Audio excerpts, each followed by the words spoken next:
오늘 여러분과 더불어서 우림과 둠밈을 가진 대제사장이라는 주제를 가지고 하나님 말씀 상고해보는 시간 갖도록 하겠습니다.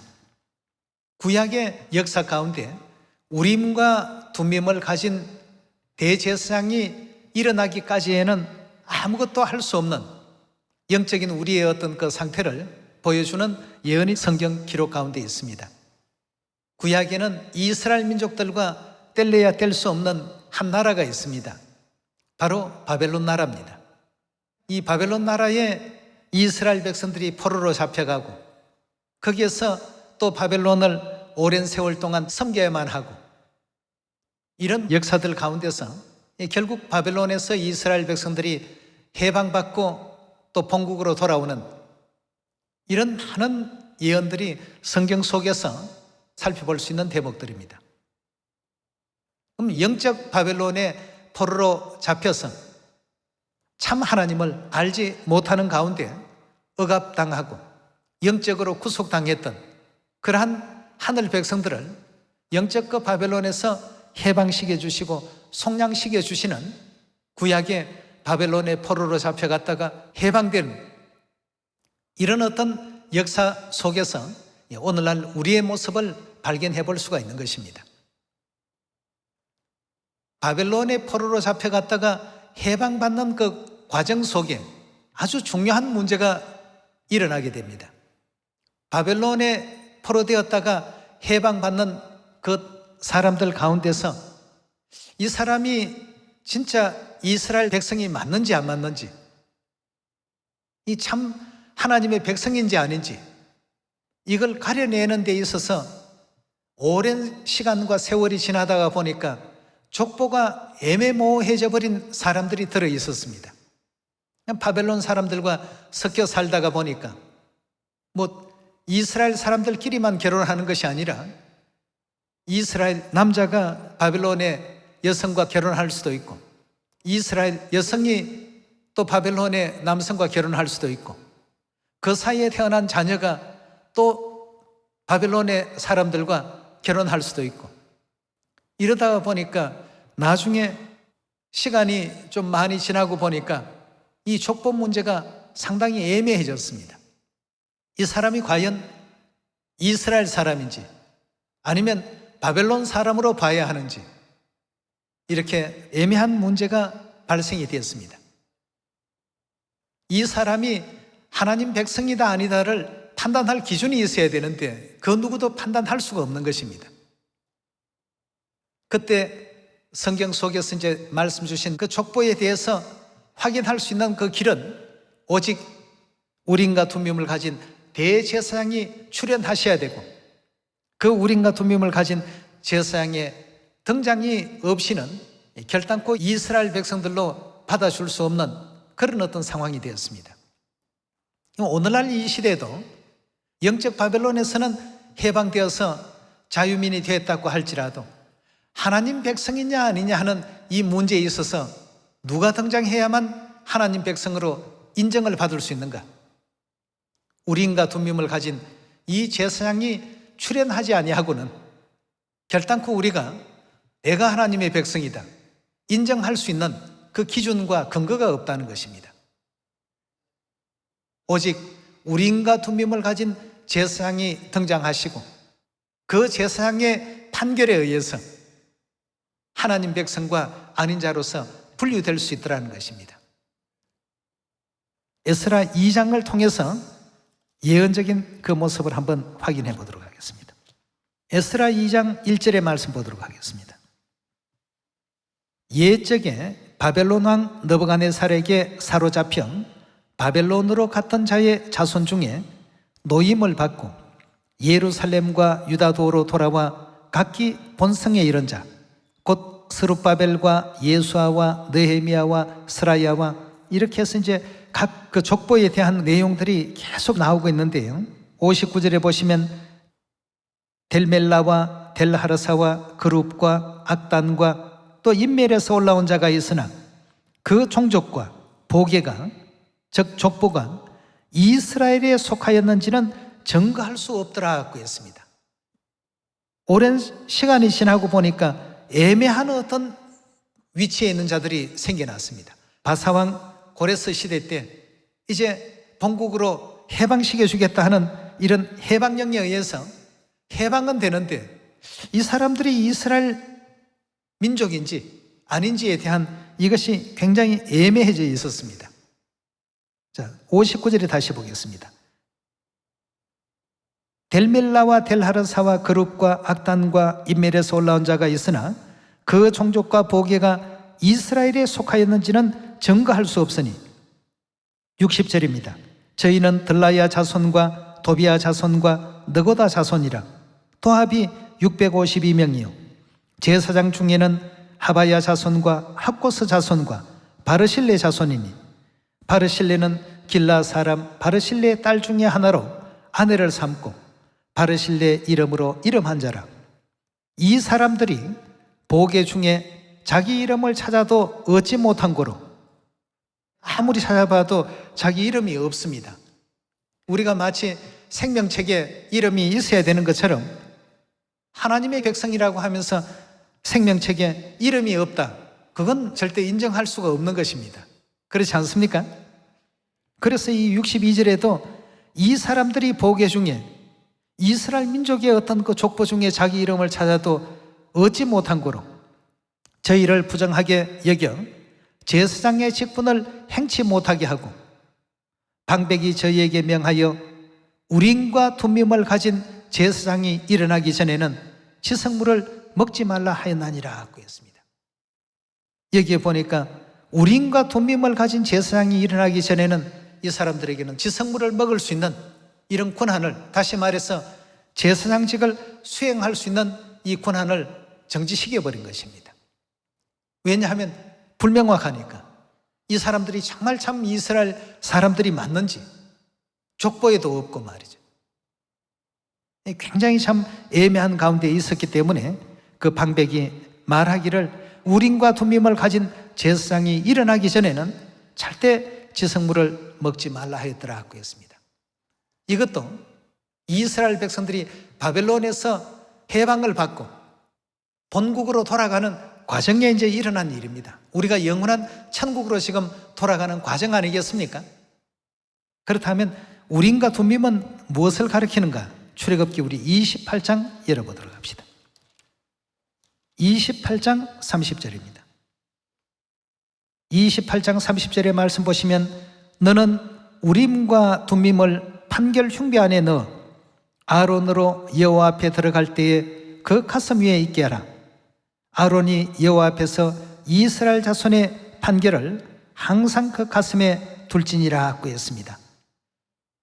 이건 제사장이 입는 예복 가운데 그 한 부분인데 그 가슴에 들어가는 두 보석이 되겠습니다.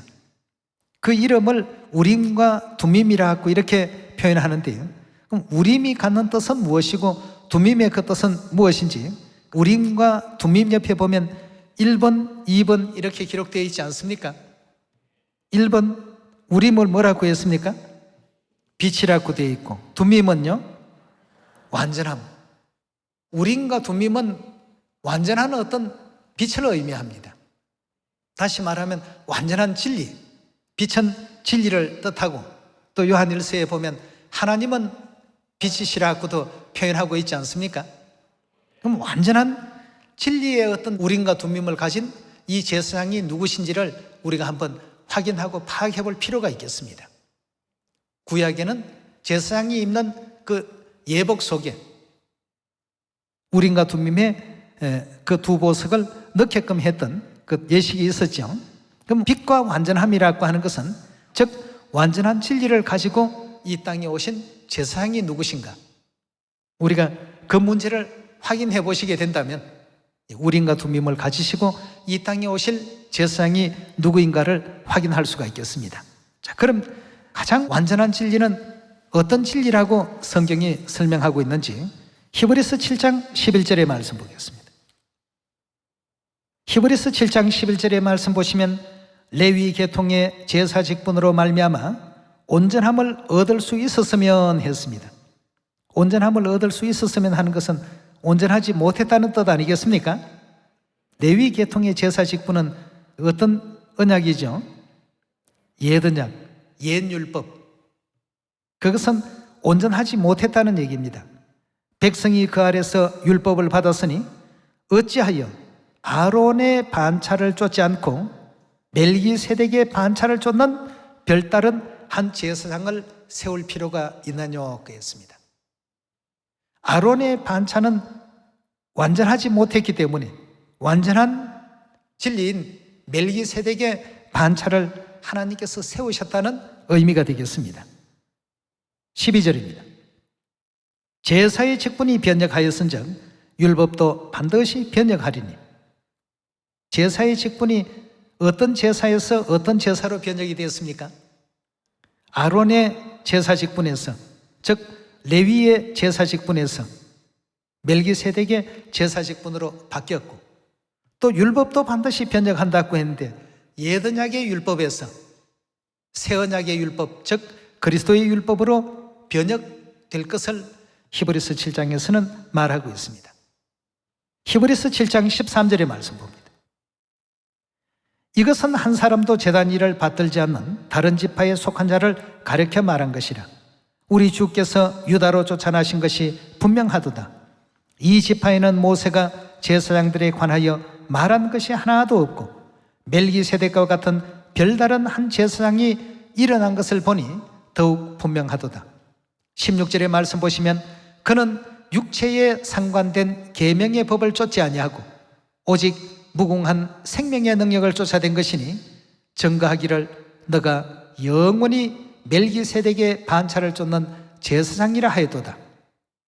전의 계명이 연약하며 무익함으로 패하고, 전의 계명 옛 언약의 계명 아니겠습니까?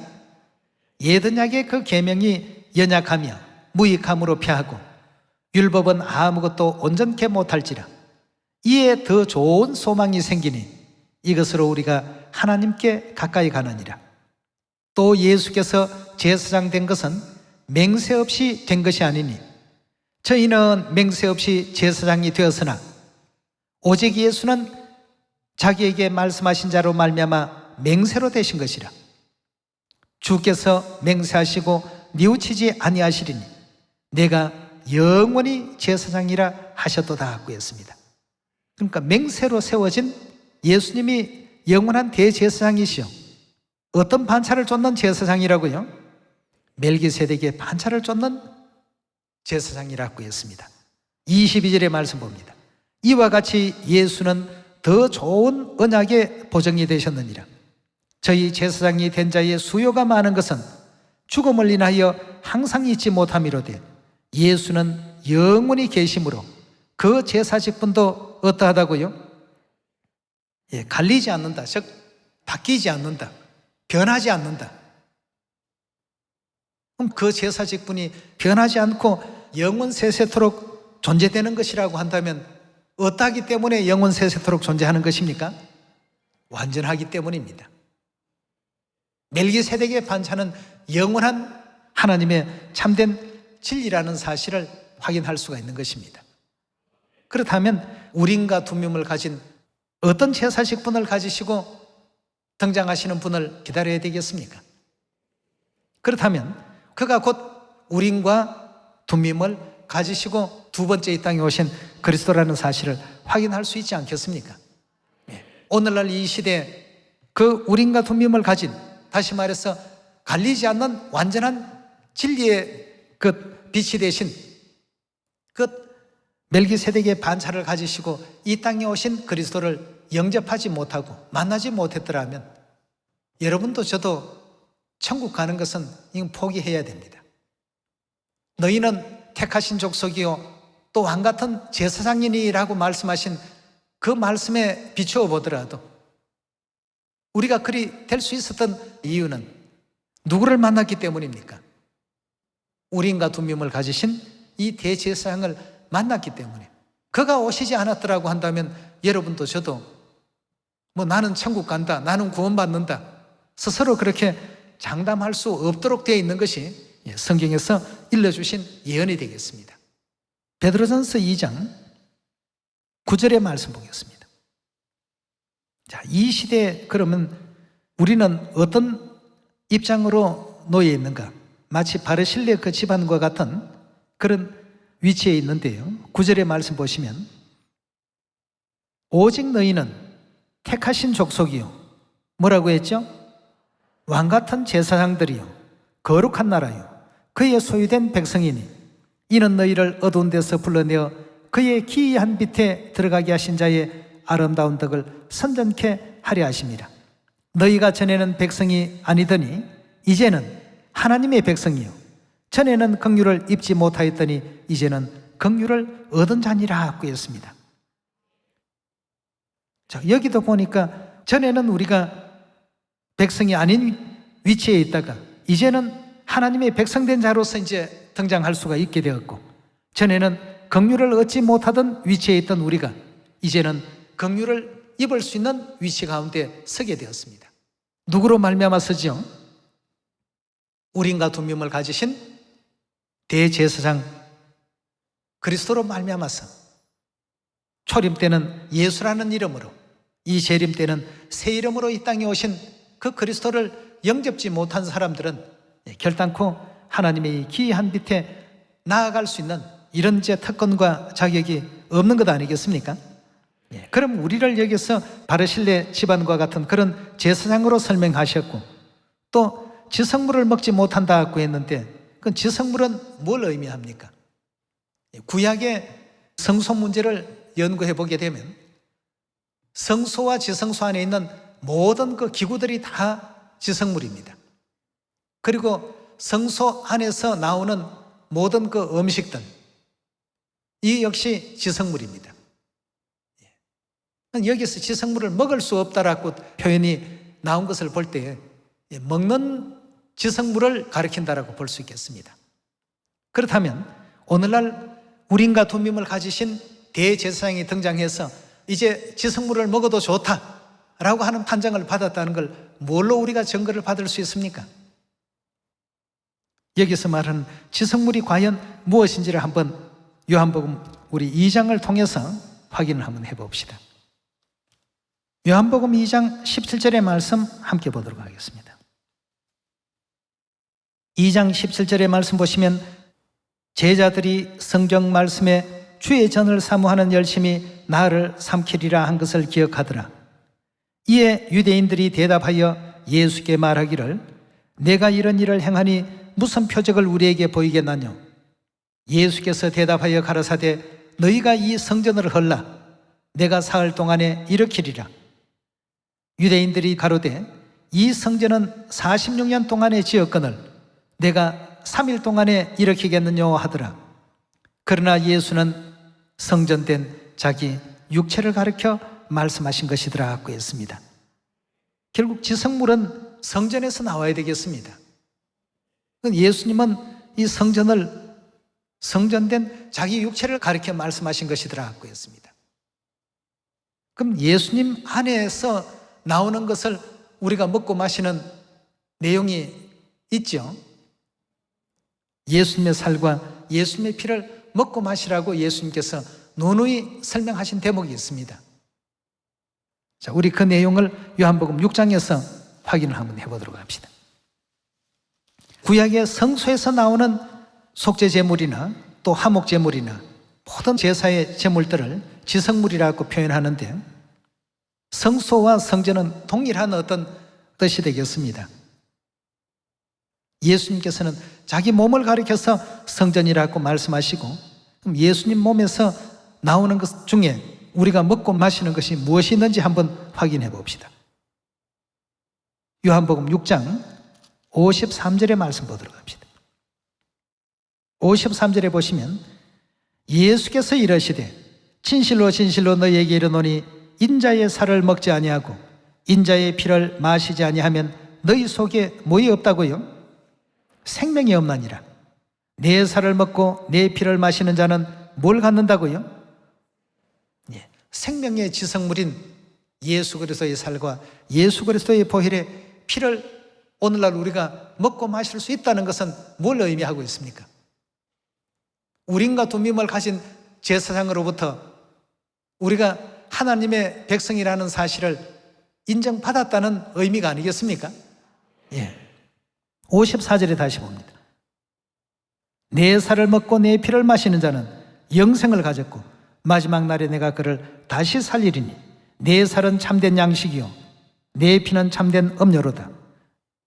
다시 말해서 내 살과 내 피는 참된 지성물이다라는 뜻이 되겠습니다. 네. 왜냐하면 성전인 예수님에게서 나온 것이기 때문에 말이에요. 성전에서 나오는 이 음식물, 화목제 제물이나 모든 제물들이 다 지성물입니다. 그 지성물을 먹을 수 있도록 자격을 하나님께서 이 땅에 오셔서 우리에게 허락하고 계십니다. 새 언약 진리의 빛을 가지시고 이 땅에 오셔서 우리 인류 인생들에게 성전 대신 당신의 몸에서 나오는 유월절의 떡과 유월절의 포도주를 허락하시면서 이것은 내 살이다, 이것은 내 피다, 먹고 마시라. 그리하면 영생이 있을 것이다. 이렇게 언약을 해주시고 약속을 또 맺어 놓으셨습니다. 54절에 다시 봅니다.